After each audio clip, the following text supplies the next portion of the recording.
Olá a todos, estamos aqui novamente. Sou a professora Adriana Caldana, para o nosso curso de letramento climático para educadores. Hoje estamos com a professora Andrea Versutti, que é socióloga, é professora da Faculdade de Educação da Universidade de Brasília, da UNB, e atua na área de Educação, Tecnologias e Comunicação.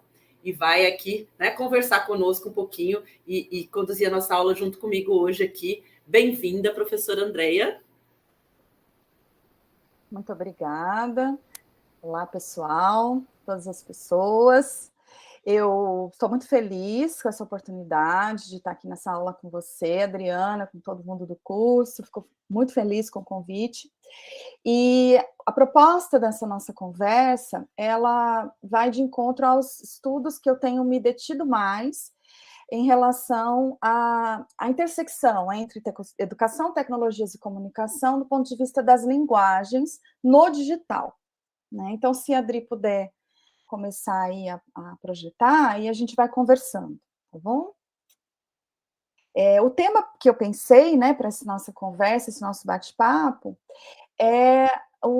gira em torno dessa temática, né, dessa interface, pensando nas possibilidades de atuar, né, na formação docente para potencializar os usos que já estão disponíveis das múltiplas linguagens e multireferencialidades do contexto do digital. A gente sabe que há alguns anos, né, principalmente a partir de 2010, o conceito do digital se tornou uma categoria sociológica habilitante para pensar as relações sociais, né? Se a Adri puder avançar um pouquinho. Então, a gente vai focar no digital, porque é no digital que acontece essa multiplicidade de referencialidades, é um conceito do teórico chamado Adorno, multireferencialidades, múltiplas linguagens, multiletramentos. Então, o digital, como categoria sociológica habilitante, ele é múltiplo, porque ele permite a combinação de repertórios culturais que advêm dessas multiplicidades. Então, se a gente quer falar de diálogo, né? Se a gente quer falar de estabelecer a comunicação de modo efetivo no contemporâneo, a gente tem que tratar do digital como uma categoria, a partir da qual todas as relações sociais se estabelecem. Não todas, de toda a sociedade, porque não são todos os sujeitos que estão no digital, mas para a parcela da população que atua cotidianamente nesse cyberespaço, que agora a gente já não pode mais chamar de offline, né? As pessoas já estão online o tempo todo, é super importante discutir as potencialidades de estabelecer o diálogo mediado por essa multiplicidade, né? Então, isso sim deve ser pensado em termos de formação docente, mas também em termos de estabelecimento de diálogos, de pontes de comunicação efetiva, né? Pode passar, Adri. Então, eu falei um pouquinho do digital bem rapidamente, e alguns conceitos, eles precisam ficar claros, porque as pessoas, às vezes, podem confundir, eles não são tão utilizados de maneira demarcada, e é importante falar aqui na nossa conversa rapidamente sobre eles, né? O primeiro eu já comentei, que é o digital, né? Esse universo de potência que existe e que perpassa todas as esferas da realidade social, perpassa a política, né? A gente viu bem aí no nosso cenário recente do Brasil o quanto que o digital e a comunicação no digital, por meio das redes, por meio dos grupos, o quanto isso influencia a concepção política, a visão política que as pessoas têm. A gente também tem no digital muita adaptação, né? E aí beira uma discussão que pode ser feita em um outro momento sobre a desinformação. As coisas são modificadas até de forma leviana no digital pela facilidade de combinar repertórios. Então, você tem uma imagem e essa imagem ela é modificada instantaneamente e sem cuidado com a veracidade ou a legitimidade dessa informação que vai ser veiculada. Então, isso também tem uma implicação importante que precisa estar, a gente precisa estar atento a isso, para não desconsiderar esses processos. Versões, releituras, então o digital é um campo da mudança, né? O campo em que tudo está disponível ao toque dos dedos, porque a convergência digital, ela colocou todos os aplicativos que interferem na concepção de uma informação ao mesmo tempo disponíveis, né? Edição de vídeo, texto, áudio, né? Você pode fazer tudo, por isso que a gente fala que ele é múltiplo. A multireferencialidade, porque você encontra informações de diferentes fontes ao mesmo tempo e pode colocar para conversar coisas que são incoerentes ou incongruentes. Então, esse é um outro cuidado importante da multireferencialidade. Não é só positivo, como toda a tecnologia, ela não é boa nem má, ela depende da sua intencionalidade, né? A transmediação, que é a mudança de mídia de uma informação para outra, construindo aí uma narrativa. Então, a gente vive no nosso contexto brasileiro, né? A disputa de narrativas, que é um termo que também se tornou muito do senso comum, mas as pessoas não entendem o que isso traz de implicação. E a experimentação, que eu acho que é aí que entra a potência desse tipo de uso para a construção de pontes, de diálogos, de comunicação efetiva. Pode passar, Adri. Então, já falei um pouco desse digital como categoria, mas é só para marcar que não é um termo estudado apenas pela área da educação, ou da ciência da computação, ou da sociologia, ou da antropologia.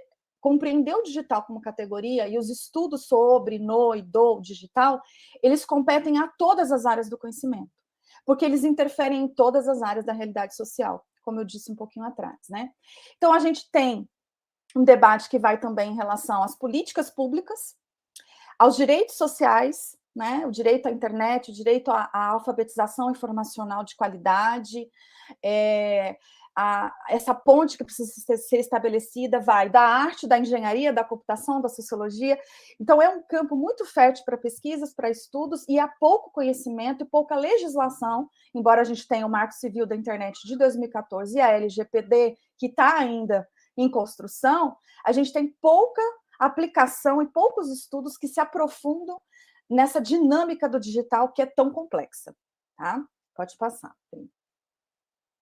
E esse embate, né, ele é caro para o Brasil, porque o Brasil é um lugar, né, um país onde há uma coexistência do arcaico e do super novo. Né? Então, essa é uma marca cultural importante. No Brasil, a gente tem a convivência de tecnologias tradicionais e tecnologias digitais, porque temos os marcadores sociais da diferença, porque temos a desigualdade social. Então, qualquer discussão que vá tratar das tecnologias digitais, as TDICs, né, ela tem que considerar que o Brasil convive com esses dois universos tão distintos, das mídias tradicionais e das mídias digitais. Então, esses conceitos são importantes porque eles dão a tônica do processo, né? Qualquer debate sobre isso precisa ser devidamente qualificado, porque não dá para dizer que toda a população brasileira está imersa no digital, mas também não dá para dizer que as pessoas dispensaram as mídias digitais porque elas migraram para o digital. Não, há uma convivência entre essas duas qualidades, esses dois tipos de mídias, né? Quanto plataformas mesmo. E aí, só um exemplo que é bem importante é de como que o digital repete informações. Né? O digital ele trabalha com a construção hiperbólica da informação. Então, é sempre uma repetição exaustiva de padrões estéticos, políticos e éticos. Por isso que quando a gente fala da comunicação, a gente fala das bolhas, né? Na verdade, eu acho que esse conceito de bolha já tem que ser revisto. Por quê? Porque a bolha se endureceu, ela se cristalizou, ela se congelou. Porque as informações que circulam em determinadas bolhas, elas não têm mais a capacidade de furar. Os algoritmos entendem que se eu reforço um determinado gosto ou predileção por um tipo de conteúdo, é aquele conteúdo que eu vou receber, de forma maciça, reiterada, concomitante. Então, é complexo pensar na comunicação e no diálogo, no digital, porque estamos isolados nas nossas bolhas cristalizadas. Então, é um exercício para as lideranças, né, pensando aí no público, como fazer com que a comunicação seja efetiva se as bolhas se cristalizaram. E aqui eu coloquei só um exemplo das imagens, né, o tanto que nas nossas redes a gente vê a repetição de padrões estéticos. Não é só o pôr do sol que se repete, importante dizer isso. É a forma e o discurso como a gente constrói as informações. Tá? Pode passar. Então, eu acho que quando a gente fala de novas linguagens, que é o objetivo dessa fala, a gente tem que dizer que tudo isso está disponível, porém as pessoas não têm ainda a condição, até mesmo por uma questão de formação, de fazer as devidas qualificações desse uso, né? Então, quando a gente discute tecnologia, a gente tem que discutir qual é o uso que o sujeito faz, como ele se apropria, como ele reproduz discursos, ideias, pensamentos, e como ele constrói novas ideias, novos conhecimentos.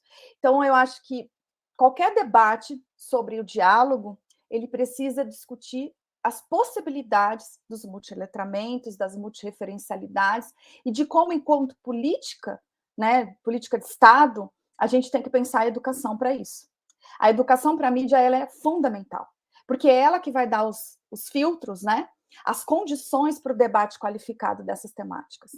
Pode passar, Pri.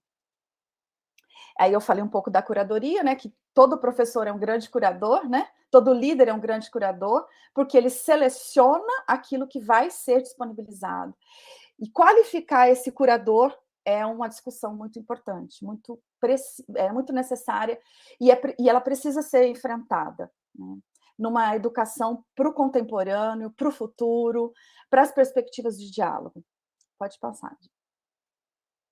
E aqui eu coloquei algumas imagens só para a gente ver como que esse diálogo, essa intersecção das linguagens ocorre muito naturalmente nas artes, né? As artes, elas usam as referências o tempo todo, né? O cinema usa as artes plásticas, as artes visuais usam o cinema, e as colagens digitais, que é um campo que eu adoro pesquisar, fazem um mix, né? A gente chama de remix de todas essas informações e referências. Então, eu coloquei algumas imagens, vamos passar rapidinho por elas. Aqui a gente tem um quadro do Vermeer, aqui a gente tem um outro quadro do Magritte, e são cenas de filmes que os diretores se inspiram nos quadros. Então, esse diálogo das artes com as linguagens, ele já é bem antigo, né? E ele ainda é muito atual. Pode passar, Adri. Mais exemplos, aqui a gente tem o Laranja Mecânica do Kubrick, que se inspirou no quadro do Van Gogh, né, de 1890, a gente tem Chagall e Glaser, que também dialogam, pode passar.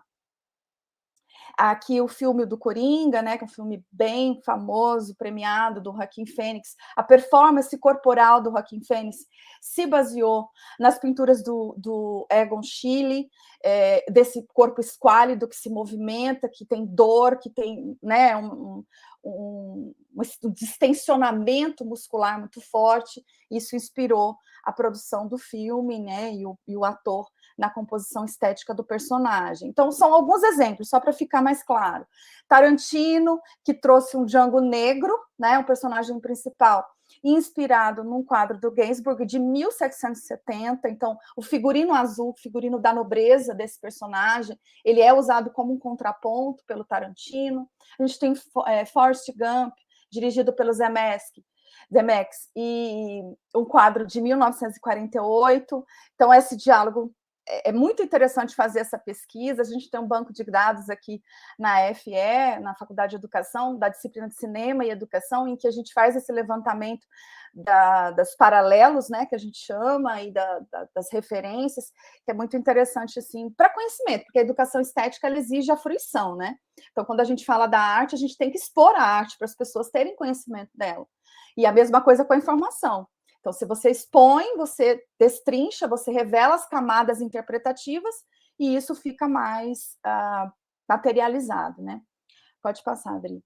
Aqui o quadro do René Magritte e a cena final do Show de Truman, que é um filme muito interessante para discutir o cenário que a gente vive hoje dos reality shows, né, da superexposição dos corpos, das redes sociais, da hipervulnerabilidade das pessoas nas redes. Então, é um filme bem importante. Para quem não conhece, eu recomendo muito. É um filme de 98, mas que se tornou um clássico para discutir a relação do ser humano com a tecnologia, né? Pode passar, Adri. Outras referências, Petra Costa, o filme do Lars von Trier, Ofélia. Então, são exemplos para vocês verem que as imagens são recriadas em diferentes mídias. E aí isso a gente chama de transmediação, que é a passagem, né, de uma informação de uma mídia para outra, fazendo alguma modificação, uma interferência, mas mantendo ali uma correlação importante dos signos que comunicam efetivamente, né? A morte de Marat, e eu vou dar só mais um exemplo, porque eu acho que a gente está no nosso tempo, né, Dri? E aí a gente vai conversar, que é esse quadro, né, a Morte de Marat, que é do Davi, é um quadro de 1793, e como ele aparece em muitas coisas, ele aparece em vários filmes, no Clube da Luta, por exemplo, pode passar. E ele foi a inspiração para o nosso artista brasileiro, Vicky Muniz, criar o Sebastião. O Sebastião é esse personagem, né, do quadro, que é uma releitura de Marat, né, da Morte de Marat, e que também virou um documentário, que é o Lixo Extraordinário, que eu acho que tem interesse, esse documentário tem um interesse para esse público, porque ele vai falar do lixo, ele vai falar da arte criada a partir do lixo, né, da composição de elementos, e eu acho que esse é um exemplo muito interessante disso que eu estou falando, como que as coisas são recriadas, né, e se transformam dentro dessa mudança de uma mídia para outra. Então, você tem um quadro das artes plásticas, lá de 1700 e pouco, que vai inspirar vários filmes, telas de filmes, séries, enfim. E depois ele vai inspirar um artista brasileiro, e esse artista brasileiro vai produzir uma obra e vai chamar esse personagem de Sebastião, e depois vai se transformar em um documentário sobre a importância de uma educação ambiental, né? De fazer a arte a partir daquilo que sobra, né? E quanto que isso que sobra também precisa ser olhado com cuidado pela população, pelas políticas públicas, enfim. Então, acho que, de maneira geral, eu queria só assim, fechar e chamar a atenção para esses pontos, né? De que hoje a gente tem disponível muitas tecnologias, muitas linguagens, muitas referências, e que a gente precisa trabalhar e olhar para isso com muito cuidado, porque a gente pode usar a potência, né, usar o que é positivo, ou usar para desinformar, para criar o caos, para, enfim, muitas outras possibilidades não tão bem-vindas, aliás, nada bem-vindas.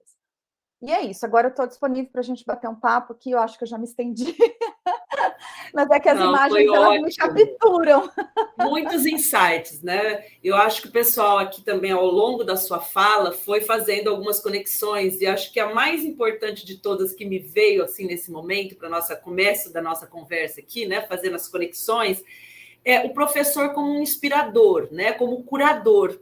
Eu acho que, por exemplo, a gente está aqui no curso Letramento Climático, então, como que a gente consegue fazer o professor ser esse inspirador dos seus alunos, considerando que a gente vai ter professores aqui que trabalham com crianças menores, professores que trabalham com adolescentes, se o mundo hoje é o mundo das multimídias, né, das várias mídias, das mídias digitais, que é o grande desafio, né? Eu costumo sempre falar para o meu pessoal aqui, né? A gente tem duas grandes revoluções em curso, e não dá para negligenciar nenhuma das duas. Uma é a revolução do digital. Essa já ficou muito clara que a nossa vida, né, não existe mais sem esse plano, né, dentro dela. E a outra é a revolução do ambiental, do climático, da sustentabilidade, né? Então, essas duas revoluções, elas estão acontecendo juntas.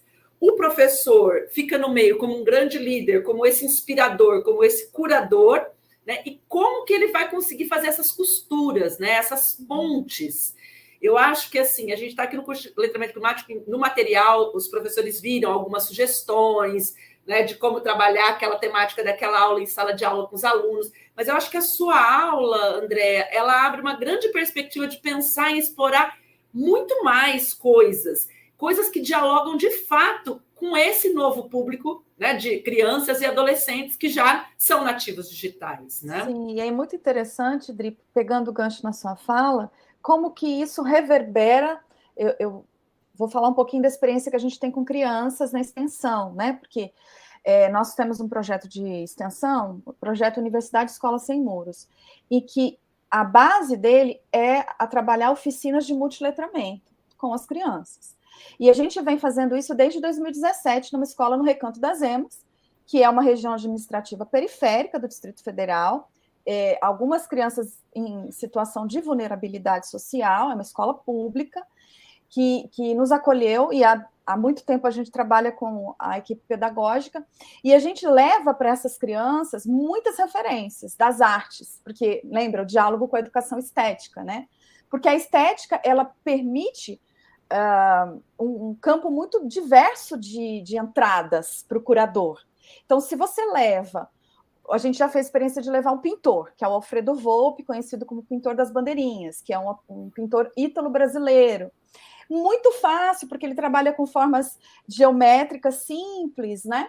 E as crianças fizeram exercícios de releitura, fizeram colagens, pintura, musicalização e teatro, com essa temática do pintor Volpi, né?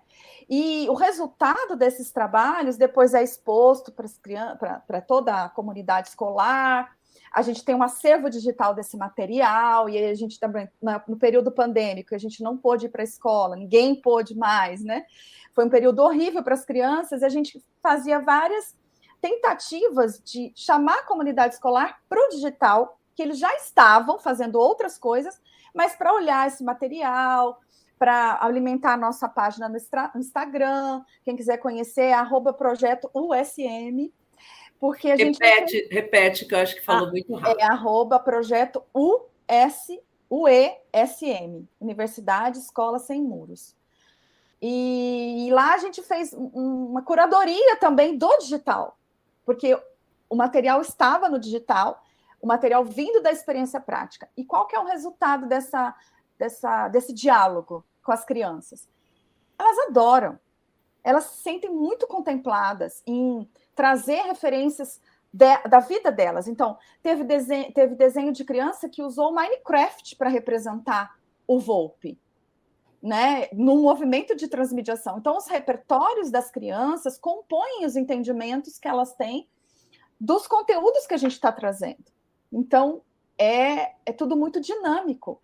Teve uma outra que colocou o Titanic no Lago Paranoá, sabe? Porque a realidade deles é o Distrito Federal, o mar dos brasilienses é o Lago Paranoá, e a referência do filme, que é um filme lá dos anos 90, do final dos anos 90, mas que faz parte do imaginário do repertório cultural dessas crianças. Então, o navio apareceu numa atividade de oficina, discutindo também o meio ambiente, né?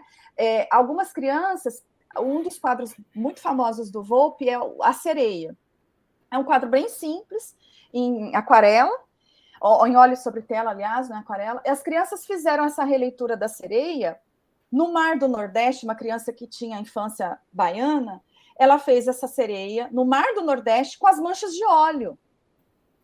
Porque era em outubro de 2019, quando, né, o litoral do Nordeste brasileiro apareceram aquelas manchas do vazamento de óleo. Então, olha só, ela trouxe uma referência das notícias, da preocupação dela com o ambiente natural, do mar, né? E colocou lá a sereia do Volpi, que era uma coisa que ela tinha acabado de aprender, ela tinha acabado de ser exposta para ela no movimento de fruição estética. Então, é isso que a gente não pode considerar nos processos de formação docente, que nós precisamos considerar os multiletramentos que as pessoas já têm, as crianças, os adolescentes, os adultos, para que o sentido, né, seja construído de modo multirreferencial. Muito bacana, porque é exatamente esse o ponto, né? A gente está falando de letramento climático, mas você está trazendo essa perspectiva do multirreferenciamento, né? Do multiletramento, e eu acho que é por aí, né? Como é que a gente atinge mais? Como é que a gente dialoga mesmo com essa criação de sentido que eles já trazem, né? Então, eu achei, assim, de uma clareza, pelo menos para mim, né? E eu acho que os nossos professores vão ter muita criatividade também para aplicar essas ideias, buscar documentários, referências, artistas, filmes e coisas que eles possam fazer construção, né, nessas oficinas que cada professor pode propor dentro da sua própria disciplina e fazer com que as crianças tragam também esse material de diferença. E considerar isso que elas trazem. Eu gostaria de dar uma indicação de uma plataforma para educadores encontrarem material audiovisual para usar nas suas aulas, que é o Tamanduá Edu.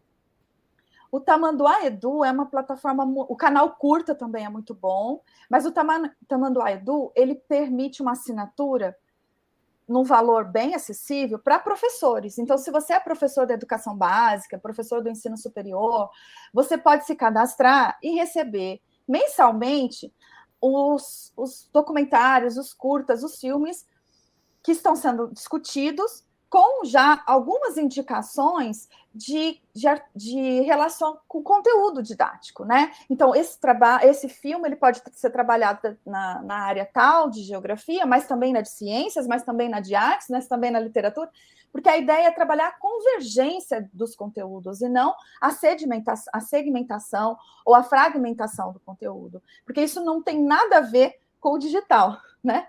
Se eu estou defendendo aqui que o digital trabalha tudo ao mesmo tempo agora, né? A música do Titãs era alvissareira, porque é tudo ao mesmo tempo agora, por que na escola eu tenho que trabalhar de modo compartimentado, segmentado ou fragmentado? Eu preciso chamar os meus colegas para conversar e pensar aí nos projetos político-pedagógicos que pensem em projetos temáticos, como é na educação infantil. A educação infantil trabalha com temas. Então, a gente perdeu isso ao escolarizar e segmentar demais as disciplinas, porque a própria palavra disciplina é aprisionadora, né? Grade, disciplina, tudo isso tem um resquício aí de um modelo de pensamento que não tem a ver com essa necessidade premente do digital, do contemporâneo. Então, quando você fala de trabalhar o cinema, não é trabalhar o cinema para o que esse filme me ajuda a discutir geografia. Não, é discutir os planos, os enquadramentos, as cores, a linguagem audiovisual como uma potência para a construção de sentido. Porque quando o diretor se aproxima muito de uma coisa, ele fecha muito a câmera e ele usa o que a gente chama, em termos técnicos, de um plano detalhe, o que ele está dizendo? Que aquilo é importante. Que eu preciso olhar com atenção, porque ali tem uma pista da narrativa, né? Então, essas coisas, eu acho que elas dependem de um interesse maior, que é o interesse de políticas públicas de formação docente continuada. Eu acho que é por isso que a gente tem que brigar, lutar muito. Agora temos uma chance, vamos lutar muito. E ao mesmo tempo, perceber aquilo que já é do próprio aluno, né? Do próprio estudante, o que ele já tem. Porque ele está o tempo todo, eu tenho analisado as frequências de uso das mídias, sobretudo das plataformas digitais, o mínimo que o estudante brasileiro fica 3 horas. É muito tempo, né? Então, esse muito tempo, ele está fazendo o quê? Ele está combinando repertórios, ele está mandando memes, ele está rindo de piadas, ele está consumindo informação o tempo todo, mas e o que ele faz com isso? Ele precisa ter pistas de como construir conhecimento. Trazer isso que ele já faz no dia a dia para dentro da sala de aula, para os contextos e tópicos que interessam para aquela matéria, para aquele professor. Eu acho que é super rico. Essa lente, ela é poderosa, né? A lente da transmediação, ela é muito poderosa, muito potente, e eu adorei conversar com você, Andréia, te ouvir, aprender com você, e também até aproveitando toda essa visão que a professora Andréia trouxe, também deixar a dica da plataforma Ecoeduca, porque lá tem vários documentários, vários filmes, vários vídeos que vocês podem conectar. E também fiquei pensando aqui numa ideia, né? Se os alunos, por exemplo, passam ali de 2 a 3 horas no Instagram, no TikTok, sabe Deus onde, que eles estão vendo nessas plataformas que se conecta com a questão ambiental, climática, de sustentabilidade.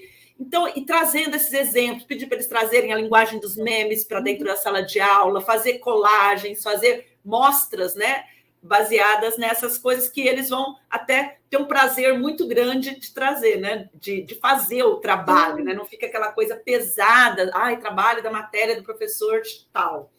E eu acho que dessa forma a gente abre muito, né, muitas possibilidades aí para os nossos professores conseguirem imaginar, né, imaginar formas, estratégias educativas, conectando, né, esses dois mundos muito necessários, que é o mundo do digital e o mundo da sustentabilidade. E agora, né, me resta agradecer enormemente pelo nosso tempo, a participação do professor André. Vou passar uma palavra final aqui a ela, tá bom? E é isso, pessoal. A gente se vê aí numa próxima. Professor André, a sua palavra final.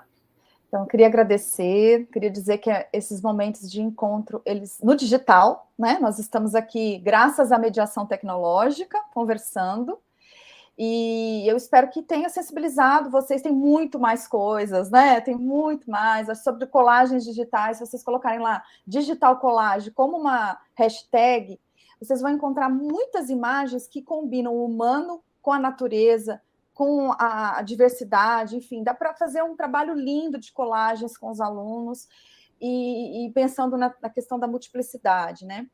E muitas outras sugestões também, eu me coloco à disposição para o que vocês precisarem, dúvidas, Adri, né, pode passar meu contato, a gente pode pensar outros encontros e agradecer muito, porque sempre que a gente tem a oportunidade de falar daquilo que a gente gosta, que faz o nosso brilho do olho voltar, né, é sempre uma oportunidade muito bem-vinda. Então, é isso. Obrigada. É isso, pessoal. Grande abraço. Até mais. Tchau, tchau. Tchau.